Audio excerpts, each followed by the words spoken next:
안녕하세요. 힐링 메이커 조이입니다. 지난 시간에 이유를 물어보면 화가 덜 나요라는 내용과 연결된 2탄인데요. 오늘의 주제는 사람은 누구나 주관적이기 때문에 공평하기가 쉽지 않다. 그리고 질투와 열등감, 그리고 익숙함은 당연함을 만든다라는 다양한 주제로 얘기를 한번 해보고 싶고요. 그리고 제가 얼마 전에 두 권의 심리학 책을 읽었었어요. 그 중에 하나가 미움받을 용기입니다. 저한테 굉장히 필요한 말인 것 같아서 이 책 내용과 그리고 저의 생각 경험들을 함께 공유를 해보도록 하겠습니다. 여러분들께서는 살면서 질투를 느껴보신 적 있으세요? 아마 있으실 거예요. 예. 그 어떤 대상에게 그리고 이유가 뭔지 뭐 이제 질투를 느낀 이유가 있을 거 아니에요. 그런 감정을 느끼셨을 텐데 저도 질투를 느낀 적이 있었죠. 예, 사람인지라. 근데 저 같은 경우에는 뭐 비싼 가방이나 뭐 액세서리나 신발, 차 이런 것들을 뭐 나보다 더 좋은 걸 가졌다고 해서 거기에 질투를 느낀 적은 없었어요. 예. 뭐 이런 거에는 제가 뭐 별로 감흥이 크게 없는데 근데 제가 어떤 상황에서 이 감정을 느낄 때가 있는데 이게 질투인지 열등감인지 긴가민가 하더라고요. 근데 제가 저를 관찰을 해 봤더니 열등감에 더 가깝다고 생각을 했었어요.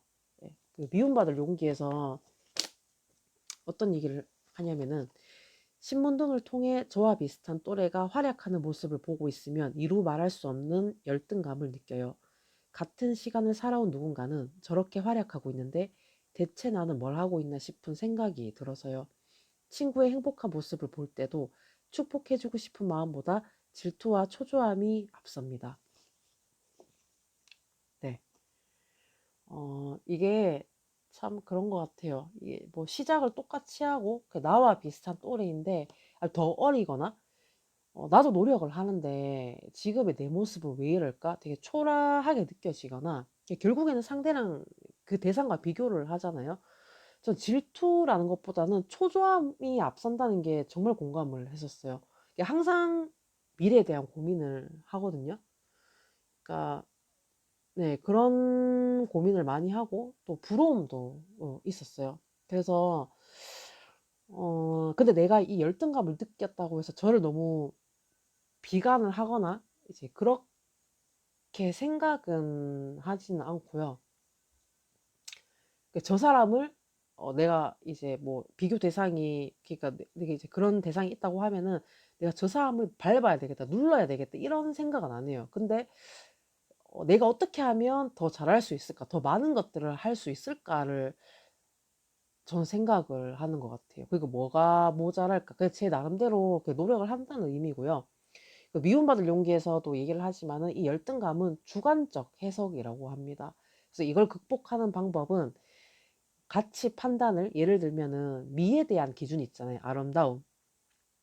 우리가 그런 어떤 뭐 가치 판단을 하잖아요. 또 하나의 예는 내가 남자인데 키가 너무 작은 거예요. 근데 이 내가 키가 작다라는 것에 대한 이런 단점, 뭐 어떻다라는 가치 판단을 하게 되는데 이걸 가치 전환을 하게 되면은 열등하지 않다는 거예요. 그러니까 내가 키가 작지만은 가치 전환을 하게 되면은 상대방이 이런 나를 보고 경계심을 풀 수 있다. 그리고 나는 이런 나의 모습 때문에 상대방을 편안하게 해줄 수 있다라는 거죠. 이게 가치 판단을 가치 전환으로 바꾼다라고 하는데 이거 참 멋지지 않아요? 그러니까 내가 가진 단점을 장점으로 바라볼 수 있잖아요. 근데 그 선택은 내가 한다는 거예요. 결국에는 주관에 달린 문제이라는 겁니다. 예. 그리고 이 책에서 저는 현실 세계와 비교를 해서 생각을 해본 게 있었는데 솔직히 지금도 수용을 못 하겠어요. 어떤 거냐면은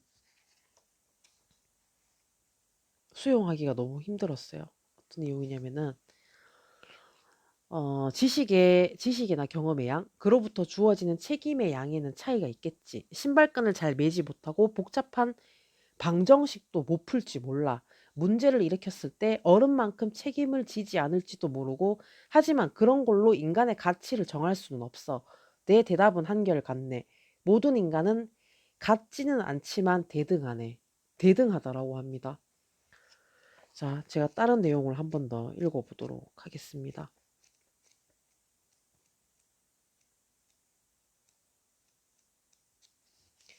가장 알기 쉬운 타자 공헌은 일이라네. 사회에 나가 일하는 것 또는 집안일을 하는 것. 노동이란 돈을 버는 수단이 아니야.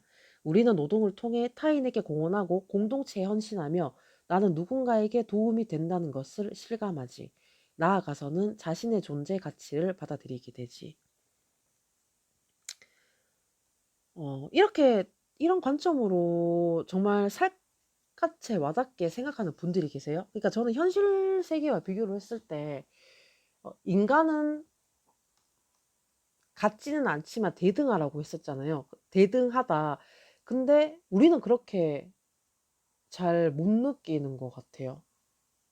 예. 그러니까 개인이 지금 다양한 일, 노동을 통해서 돈을 벌잖아요. 그러니까 여러분은 돈을 벌지만 나는 누군가에게 도움이 된다. 그래서 내가 공헌을 하고 있다는 걸 진짜 살갗으로 느끼시냐는 말이죠. 저는 그런 느낌보다 모르겠다라는 게 더 크다는 거였어요. 어떤 내용이냐면은 이것과 관련된 게, 그러니까 다음과 같은 장면을 상상해 보게. 어느 가정에서 저녁 식사를 마쳤는데 식탁 위에 그릇이 그대로 놓여 있네. 아이들은 각자 방으로 들어가고 남편은 소파에 앉아 TV를 보고 있어. 아내가 뒷정리를 시작했지. 그런데 가족들은 그것을 당연하게 여기고 도와주려는 신용도 하지 않아. 그러면 보통은 왜 도와주지 않는 걸까? 왜 나만 일해야 하는 거지라고 불만을 갖게 되지. 그럴 때 그릇을 치우면서 나는 가족들에게 도움을 주고 있다고 생각해 보라는 걸세. 설령 가족들로부터 고맙다라는 말을 듣지 못하더라도 말이야. 남이 내게 무엇을 해주느냐가 아니라 내가 남을 위해 무엇을 할 수 있는가를 생각하고 실천해 보라는 걸세. 그렇게 고언하고 있음을 느낀다면 눈앞의 현실은 완전히 다른 색채를 띠게 될 거야. 네. 내가 고맙다라는 말을 듣지 못할지언정 내가 남을 위해 무언가를 할 수 있다. 한다라는 걸 있음을 느낀다. 와, 이것도 대단한 것 같아요. 그러니까 결국에는 우리가 상대방의 어떤 행동이나 말을 돌아오는 걸 듣고 보면서 느끼잖아요. 내가 저 사람한테 도움이 되는구나. 근데 그런 언행이 돌아오지 않을지언정 내 스스로 내가 그렇게 느낄 수 있다라는 것도 저는 진짜 쉽지 않은 거라고 생각하거든요. 저는 아직 그 경지까지 못 간 것 같아요. 예, 그래서 제가 이 내용을 수용하기 굉장히 어려웠었고요.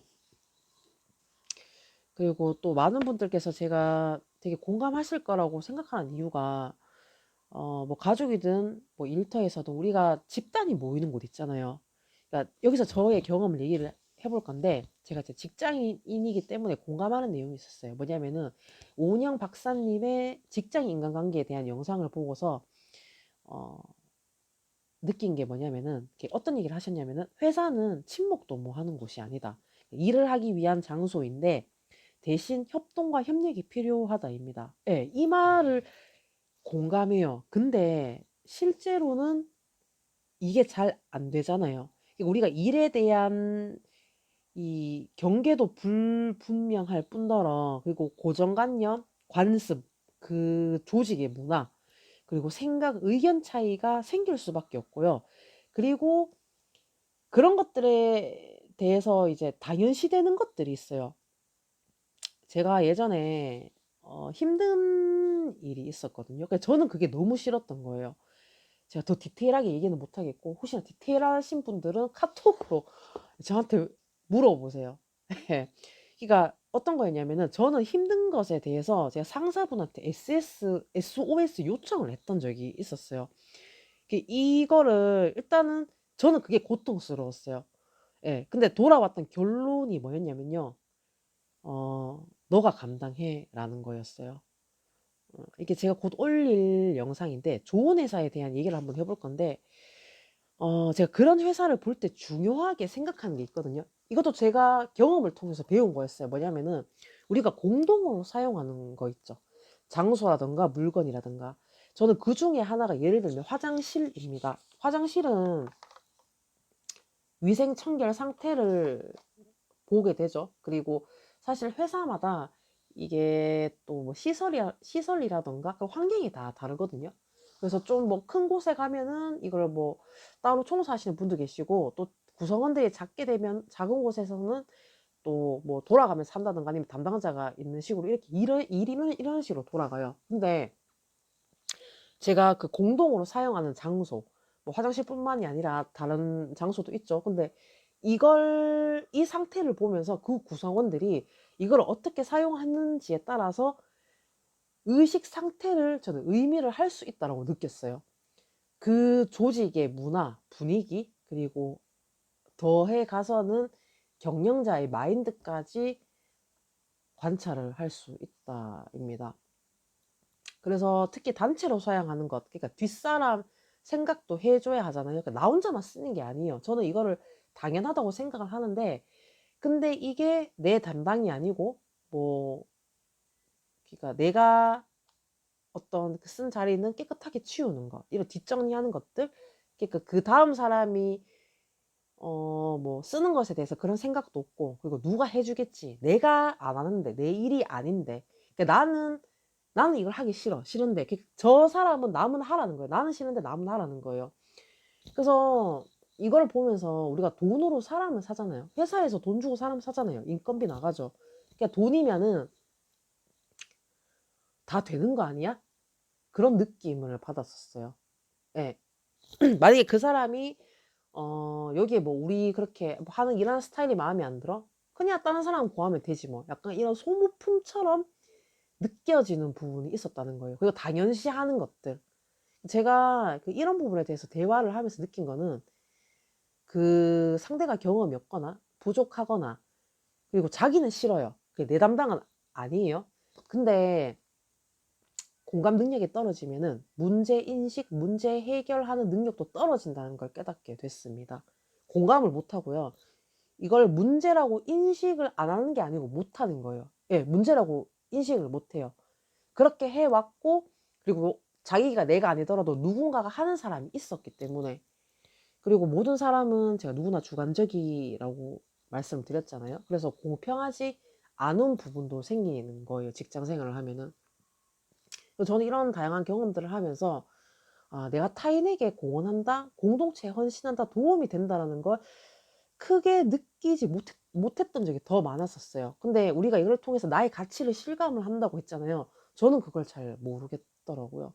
그러니까 여기서 제가 또 하나 관찰한 게 뭐였냐면은, 회사는 일을 하기 위해 모인 곳이라고 했는데, 근데 이 집에서의 습관들이 무의식적으로 하는 것들이에요. 회사에서도 무의식적으로 하는 것들이 있다입니다. 이런 것들이 직장의 인간관계에 문제가 발생되는 요인이 될 수 있는데, 이런 부분을 의식적으로 바라보지 못한다라는 거예요. 그래서 어, 참 대화하는 거, 소통하는 거, 이거는 진짜 중요한 것 같아요. 정말로.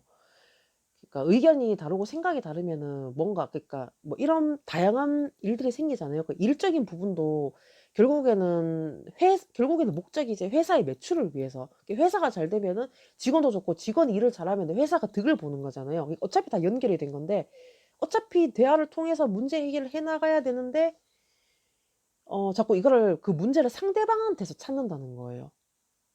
예. 그리고 공감이 되지 않기 때문에 일단은 변화를 하는 걸 싫어하고, 그리고 제가 느낀 건, 시키는 대로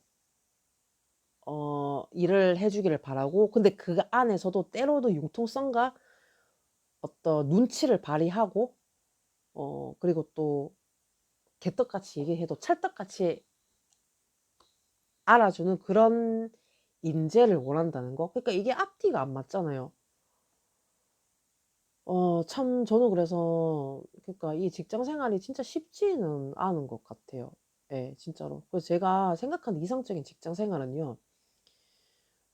우리가 그러니까 하다 보면 모르는 거 물어볼 수 있잖아요. 그러니까 모르는 거 내가 물으면서 하고 또 도움을 구해서 하고 도움을 줄 수도 있는데 특히 이게 자기 일, 그러니까 나로 인해 발생된 것들, 그리고 이걸 남한테 미루는 게 아니고요. 그러니까 내가 직접 한다는 생각으로